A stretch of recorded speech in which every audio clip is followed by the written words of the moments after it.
Welcome to Yes Classes. इस video में मैं आपको ये बताने वाली हूँ कि आप अपनी हैंडराइटिंग को कैसे इम्प्रूव कर सकते हैं। Because at the end of the day अगर आप कोई भी अपना आंसर लिखते हैं तो जो पहला इंप्रेशन एक टीचर का पड़ता है वो आपकी हैंडराइटिंग को देख कर ही अच्छा या बुरा होता है। आप सबसे पहले मैं आपको कुछ टेक्निक्स बताऊंगी जिसकी आप कंसिस्टेंटली प्रैक्टिस करेंगे तो आपकी इवेंचुअली हैंडराइटिंग इम्प्रूव हो जाएगी। बट इसमें आपको थोड़ा टाइम इन्वेस्ट करना पड़ेगा और इसके रिजल्ट्स जो हैं आपकी प्रैक्टिस पर डिपेंड करते हैं। It may take even a month. लेकिन अगर आपके एग्ज़ाम्स आने वाले हैं या फिर आप बोर्ड एग्ज़ाम्स की तैयारी कर रहे हैं और आपके पास इतना टाइम नहीं है कि आप हैंडराइटिंग में फोकस कर सकें या इन्वेस्ट कर सकें टाइम, तो आपको क्या टेक्निक्स या क्या टिप्स फॉलो करनी चाहिए जिससे आपकी जो प्रेजेंटेशन है वो प्रेजेंटेबल लगेगी, जो आपकी हैंडराइटिंग है वो पहले से बेटर हो जाएगी। आप क्या क्या चीज़ें, क्या क्या टेक्निक्स फॉलो कर सकते हैं वो भी मैं आपके साथ डिस्कस करूँगी। सबसे पहले मैं आपको फटाफट से कुछ पैटर्न्स बताऊंगी या कुछ चीज़ें बताऊंगी जो आपको प्रैक्टिस करनी है और इसके थ्रू आपके जो अल्फ़ाबेट्स हैं वो प्रॉपर बनना शुरू हो जाएंगे और आपकी राइटिंग इम्प्रूव हो जाएगी और इसे आप रेगुलरली प्रैक्टिस कर सकते हैं। तो सबसे पहले आपको इस तरीके से हॉरिजॉन्टल लाइंस ड्रॉ करने की प्रैक्टिस करनी है, इसी तरीके से वर्टिकल लाइंस, उसके बाद स्लैंटिंग लाइंस। अब ये लाइंस दूसरी डायरेक्शन में भी आप प्रैक्टिस करेंगे। उसके बाद आप कुछ कर्व्स प्रैक्टिस कर सकते हैं, जैसे ये सी, इस तरीके से दूसरे डायरेक्शन में भी। ठीक है, उसके बाद इसे आप थोड़ा सा टाइम लगा के आराम आराम से बनाएंगे तो आपका बेटर होना शुरू हो जाएंगे ये कर्व्स।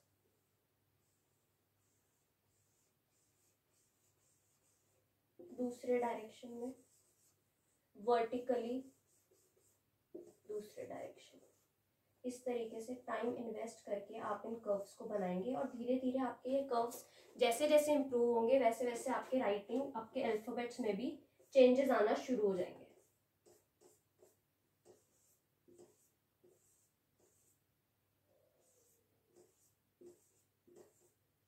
आप सर्कल्स बनाने की प्रैक्टिस कर सकते हैं, because at the end of the day मैं कोई भी अल्फाबेट लिखती हूँ तो वो इन्हीं लाइंस और इन्हीं कर्व्स का मिक्सचर होता है। ठीक है, तो इन चीज़ों की आप प्रैक्टिस कर सकते हैं। अगर आपके एग्जाम्स आने वाले हैं तो आपको क्या टिप्स फॉलो करनी है या जनरली आपको क्या टिप्स फॉलो करनी चाहिए ताकि आपकी जो प्रेजेंटेशन है वो बहुत अच्छी आए, आपकी राइटिंग पहले से बहुत बेटर लगे। तो लेट अस डिस्कस दैट। अब जब भी आप कोई भी पेन या पेंसिल होल्ड करते हैं तो मेक श्योर कि आप उस पेन को या पेंसिल को बहुत ही टाइटली होल्ड ना करें। बिकॉज अगर आप उसे टाइटली होल्ड करते हैं तो उसका जो इंप्रेशन होता है वो नेक्स्ट पेज पे भी पड़ता है और साथ ही साथ आप बहुत ही जल्दी थक भी जाते हैं लिखते लिखते। तो ग्रिप जो है आपको सॉफ्ट मेंटेन करनी है, ना ही बहुत टाइटली पकड़ना है पेन को, ना ही बहुत लूजली पकड़ना है। तो ग्रिप जो है वो सॉफ्ट होनी चाहिए। सेकेंड चीज जो आपको ध्यान रखनी है वो है स्पेसिंग का। अगर आप कोई भी लेटर लिख रहे हैं तो वो जो दो लेटर्स हैं वो अलग अलग दिखने चाहिए। फॉर एग्जाम्पल अगर मैंने क्विक लिखा है और साथ में आपको यहाँ फास्ट लिखना है या स्टडी लिखना है तो एस, इसके बीच में एटलीस्ट आप एस यहाँ से स्टार्ट करें तो बेटर रहेगा। अगर मैं इसे यहाँ से ही स्टार्ट कर दूँ तो आप कई बार क्या है कंफ्यूज हो जाओगे। जब भी एग्जामिनर आपकी शीट चेक कर रहा है उसके पास इतना टाइम नहीं है कि वो इतना टाइम लगा के देखे, सोचे कि बच्चे ने लिखा क्या है। तो इसे आप जो स्पेसिंग है उसका ध्यान रखिए और आराम से स्पेस देके अगला जो भी वर्ड आपको लिखना है वो लिखिए।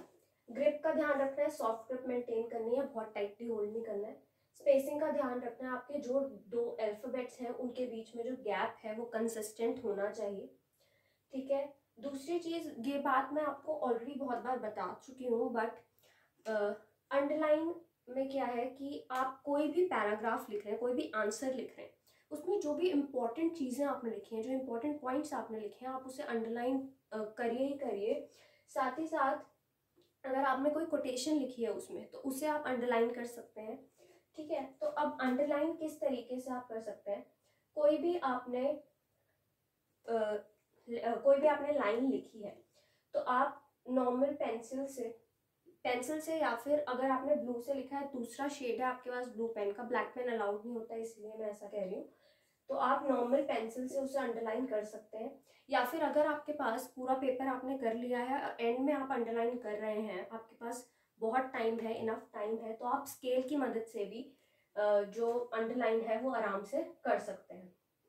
मेक श्योर कि आप अंडरलाइन कर रहे हैं तो वो आपकी जो आंसर है वो प्रेजेंटेबल लगे। ऐसा नहीं है कि आपने अल्फाबेट्स के ऊपर ही आपकी लाइन जा रही है, ऐसा भी नहीं होना चाहिए। बहुत ही तरीके से आपको जो है अंडरलाइन करना है, हाईलाइट करना है इम्पोर्टेंट पॉइंट्स को। अगली बात ये आती है कि हम कई बार ये सोचते हैं कि हमारी राइटिंग अच्छी नहीं बन रही क्योंकि हम पेन शायद गलत यूज़ करें, बट ऐसा जनरल केसेस में नहीं होता है। आप अगर इन सब चीज़ों का ध्यान रखेंगे, प्रैक्टिस करेंगे, आपकी राइटिंग पक्का इम्प्रूव हो जाएगी। लेकिन आप एक चीज़ कर सकते हैं कि बोर्ड एग्जाम्स में बॉल पॉइंट पेन यूज़ ना करके जेल पेन्स का यूज़ करें, दैट इज़ बेटर। मैंने ये पर्सनली ऑब्जर्व किया है कि जेल पेन से आपकी राइटिंग जो है, जो अल्फ़ाबेट्स आप लिखते हैं वो उभर के आते हैं, इनहांस होके आते हैं, बहुत ही अच्छे लगते हैं बॉल पॉइंट पेन के मुताबिक। तो आप जेल पेन का यूज़ कर सकते हैं, आप ट्राइमेक्स का भी यूज़ कर सकते हैं।